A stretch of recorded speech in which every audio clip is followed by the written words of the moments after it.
মাৰ খাইছোঁ মই লিগাই আছোঁ মই চিন্তা ৰাখি আছোঁ তাক মই প্ৰতিশোধ লৈয়ে আহিম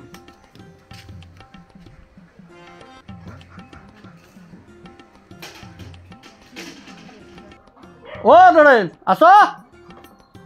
অ' ঘৰত আছ না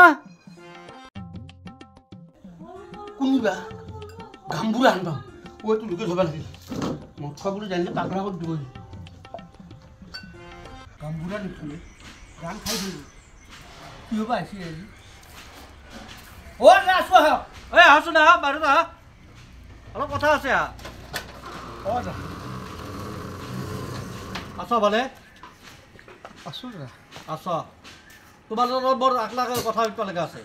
দাদা বহা ক বহা বিৰাট এই বিহুৰ শুভেচ্ছা দিছোঁ এ হ'ব হ'ব হ'ব হ'ব এৰা এৰা তোমাৰ লগত কথা আছে অলপ বাহিৰত পাতো এটা বাইত পাব কথা নাই বলাচোন আহ আমাৰ পৰিয়াল কিবা আছে নেকি কথা এ তোমাৰ পৰিয়ালৰ মোৰ আকৌ কথা নাই তোমাৰ লগত আছে বলাচোন বলা অলপ বাহিৰত যাম অ পাৰিবা না যাবা দাদা কি মানুহ মোৰ একো অসুবিধা নাই বলা আহা আহা আহা তো চেণ্ডেল পিন্ধা ঐ পিন্ধা ভালকে বাহিৰত হৈ আছে দিনতে আই এম অ'কে আহা ইংৰাজী তাতে কমা আহা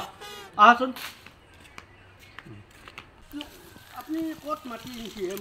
আহি থাকা হ'ব দে অলপ ছায়া বিচাৰিছোঁ ছায়াত আমি কথা অলপ পাতোঁ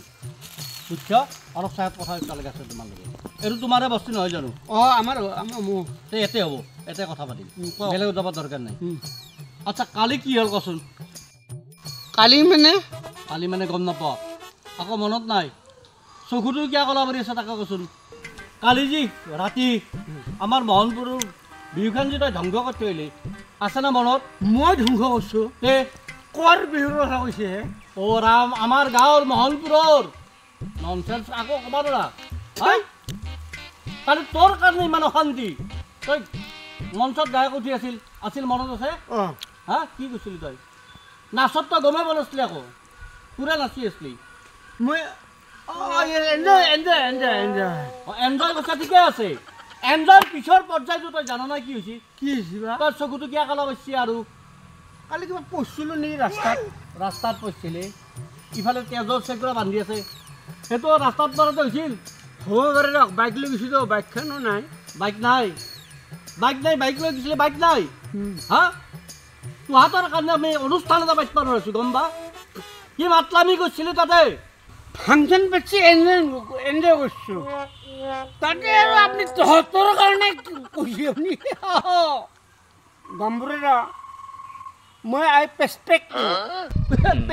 দিও তই ই এটা ক'ব না ভালকৈ ইংৰাজী এটা ক'ব নোৱাৰা পেচপেক্ট নহয় ৰেচপেক্ট তই মোক ৰেচপেক্ট কৰিব নালাগে তই সমাজখনে ৰেচপেক্ট কৰ হা তোহাঁতৰ কাৰণে অনুষ্ঠান এটা পাতিব নোৱাৰিছোঁ বুজিছা না মোৰ কাৰণে তোৰ অকল তোৰ কাৰণে নহয় মোৰ নিচিনা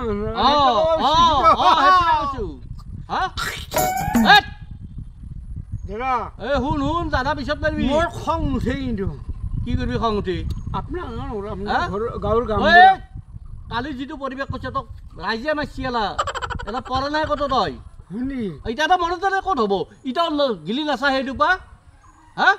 সেইটো বাদ দিব নোৱাৰা তোহাঁতৰ কাৰণে এটা সাংস্কৃতিক অনুষ্ঠান পাতিব নোৱাৰোঁ কি বিহু কি ঈদ মেহফিল কি বেলেগ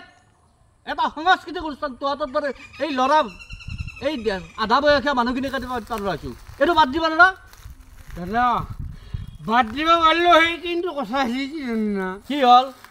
টেনশ্যন হৈ যায় না টেনশ্যন হয় কিহৰ এই যে অনুষ্ঠানটো নষ্ট কৰোঁ তাৰো টেনশ্যন হয় নহয় মানে এনজয় কৰিব যাওঁতে কিবা অকণমান লুটপুট হ'ব পাৰে লতপত হ'ব পাৰে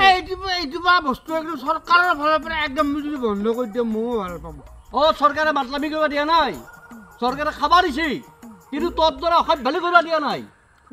খাবা নলি নাখবি নাই হপা মুটেনি হপা কথা নাই সেইকাৰণে ৰাতি 2টা বজাত মোক মাতি নিছি তোৰ পৰা এটা বিচাৰ দিছি থানাত কেছ দিব এতিয়া লগাবৰ যাবি অঁ হুৱাৰ ইউ নহয় হুৱা ৰাইজ বুলি কওঁ ৰাইজে এতিয়া তই কি বিচাৰ কৰে ৰাইজৰ ওপৰত দিম তাৰপিছত গম পাবি আৰে মই দেখোন মই চিন্তাটো কৈছিলো কি কৈছিলি কমেডি কৰক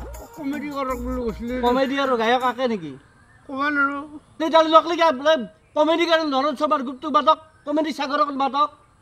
সেইটো ক'বা নোৱাৰিলি তাৰমানে আচলতে মোৰ লগ খাইছিলোতো খাইছিলি গানে গাই আছে না কমেডিয়ে কৰি আছে দেখা নাই কিন্তু এইটো হয়ে আমাৰ কেতিয়াবা আমি পিছফালে থাকোঁতা সেইকাৰণে মাতলামি কৰি থকা বিশ্ব লবাই এই মাতলামি কৰা নাই ঐ শুন এটা অনুষ্ঠান এই কমিটিবিলাকে কিমান কষ্ট কৰি 1 টকা 2 টকাকে কালেকশ্যন কৰি পাতে গম পা তহঁতে হা তহঁতৰ কাৰণে কিন্তু সৰ্বস্ত ধ্বংস হৈ যায় দাদা কচোন কওঁ কান্দি ৰঞ্জিক পানেকেইটা কয় কি হৈছিল কিয় এইবিলাক কৰিলি তাকে কওঁ এইবিলাক একো নাই কিবা আৱেগত গুচি গৈছো ভাল পাওঁ আৱেগত গৈছে সংস্কৃতি ভাল পাওঁ হয় নেকি কালচাৰ ভাল পাওঁ অঁ ঘৰতো কিবা তিৰিটো কলাক তই যা মুদনি যাবা খাইবি সং কৰে সেইটোতে মোৰ ইগত লাগছে অঁ ঘৰৰ ইগত যাই পেলাই তাই ৰাইজৰ অনুষ্ঠানত দেখালি চলিটোৰ মোৰ থপাত কৈছে তই যদি মাল খাই চলি মৰি যাব সেই দুখত খালোহে অঁ এতিয়া চলি মৰিছি না চলি মৰে না নমৰে নাজানো মৰিব তোৰ দৰে বতাৰ কাৰণে চলি মৰিব ফাইনেল তাকো পাৰিলি খুৱে দি তাকো শিকাও সিও 10 বছৰ পিছত যেতিয়া দেখা হ'ব তোৰ দৰে হ'ব হা এটা কাম কৰচোন কি তোক মই নিজৰ ভাগ্যৰে ভাবো কেনে কৈছোঁ বুজিছা তামোৰ দাদা আপোনাক মই দেউতা বুলি ভাবোঁ দেউতা বুলি ভাবিবা নেকি দাদা বুলি ভাব দাদা বুলি ভাবোঁ অঁ শুন এটা কাম কৰচোন আজি কাণত ধৰি শপত খাচোন যি ৰাইজৰ বস্তু আমি ৰাইজে কেনেকৈ সুন্দৰ শান্তি মিলা প্ৰীতিৰ পাতিব পাৰোঁ তাৰ ব্যৱস্থাত আমি অংশগ্ৰহণ কৰিম এইবিলাক আমি অনুষ্ঠানটো নষ্ট নকৰোঁ এটা শপত খাচোন খা তই যদি জেলবাই যাবাৰ পাই বাচিব খোজা এই অনুষ্ঠানটো যাতে সফলভাৱে আমি পৰিচালনা কৰিব পাৰোঁ তাত যাতে তই সহযোগিতা কৰিব পাৰা এটা শপত খাচোন সেইকাৰণে তোৰ ঘূৰা বুলি তই গম পাইছা হা সেইকাৰণে ৰাইজৰ ওচৰত তই ক্ষমা খোজ যাতে তই জেলত যাব নালাগে তই জেলত যদি যাব বিচৰা নাই ৰাইজৰ ওচৰত আঁঠুলৈ শপত খা যি তই ভৱিষ্যতে এইবিলাক কাম নকৰোঁ ৰাইজৰ লগত সহযোগিতা কৰিম আমাৰ ৰাইজৰ সুনামটো কঢ়িয়াই এনেকৈ তই অংশগ্ৰহণ কৰিবি এই শপতটো তই ৰাইজৰ লগত খা দেখা পাবি আমাৰ গাঁৱৰো উন্নতি হ'ব সুনাম হ'ব অনুষ্ঠানটো ভালকৈ পৰিচালনা হ'ব পাৰিবিনে ৰাইজ মই সদৌ সম্বন্ধি সংসাৰ হৈ আজি দাদা গামবুঢ়াৰ আগত প্ৰতিজ্ঞাবদ্ধ হ'লোঁ সমাজখনে যেতিয়া এনেকুৱা মনোনীত মানুহবিলাকে ভাল অনুষ্ঠান জাতীয় অস্তিত্ব সত্তা ধ্বংস কৰে মোক দৰকাৰলৈ গুলিয়াই দিব দৰকাৰলৈ মাৰি পেলাব কিন্তু আশ্ৰয় নিদিব আৰু মই আজিৰ পৰা নকৰোঁ কাৰণ হ'ব যা ঘৰত যা এতিয়া ভাল পাইছোঁ মোক বিচাৰ থৈ ন থৈ আহিম যাওঁ আমি মিলা প্ৰীতি থাকিলে চব অনুষ্ঠান আমাৰ ভাল হ'ব যাওঁ বাই বাই বাই